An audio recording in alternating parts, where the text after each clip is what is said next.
You know when the hose stops flowing? That's what a stroke does to your brain. Picture this. You're out in the yard, watering your garden, it's a beautiful day, and then someone, maybe it's your clumsy neighbor, maybe it's your own foot, steps right on the hose. What happens? Right.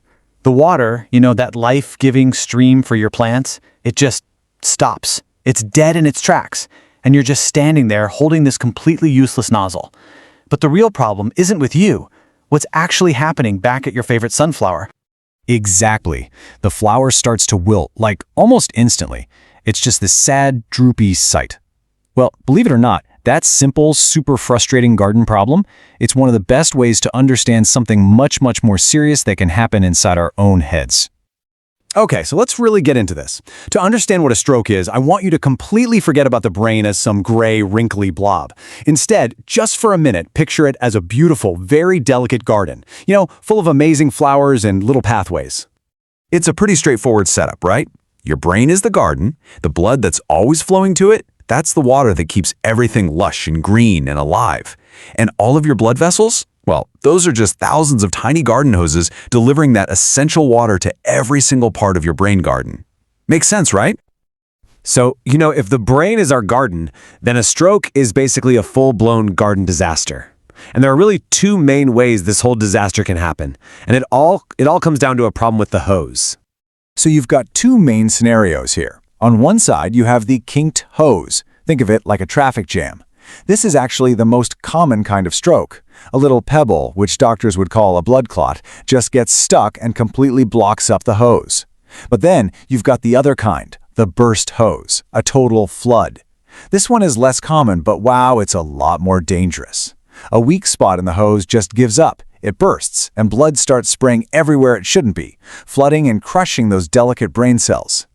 And here's what's so important to get. The damage is super specific. I mean, think about it. If the little hose that's supposed to be watering the part of your brain garden that controls, say, arm movement gets kinked, well, that little patch of the garden starts to wilt. And what happens? Your arm goes weak. It's the same for your speech, your vision, you name it. No water, no function. It's that direct.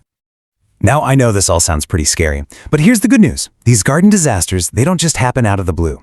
We actually have a ton of control over keeping our hoses happy and healthy. So let's talk about some basic garden maintenance for your brain. So, to avoid that whole kinked hose problem, the answer is actually really simple. Stop putting gunk in your pipes. Seriously, this gunk that builds up and creates those pebbles or clots, it comes from some really obvious culprits. Fatty foods, smoking, and yeah, just not getting up and moving around enough. And this quote just says it all, doesn't it? Every time we make those choices, we're pretty much pouring mud directly into our own water supply. And sooner or later, that mud is going to build up and cause a major blockage.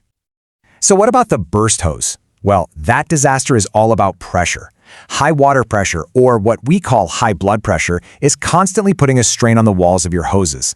I mean, it's only a matter of time before a weak spot just gives out. That's why getting your blood pressure checked is like having a plumber come and inspect your pipes before they cause a catastrophic flood in your house.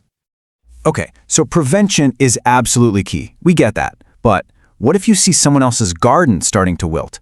What if you think a stroke is happening right now, right in front of you? In that moment, the clock is ticking, and I mean every single second counts. Luckily, there's a super simple test that anyone, and I mean anyone, can use. It's called F.A.S.T. First up, F is for face. Ask the person to smile. Look closely. Is one side of their face drooping? Next, A is for arms. Ask them to raise both of their arms up. Does one arm kind of drift downwards, like it's just too heavy to hold up?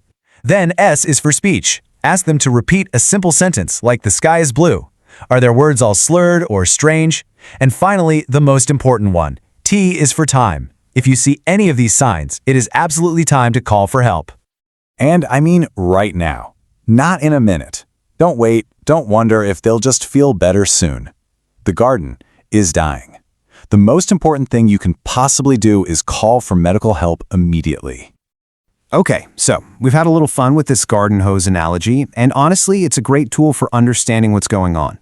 But I need to be crystal clear about something. This is not just a story. A stroke is a real, life-threatening medical emergency.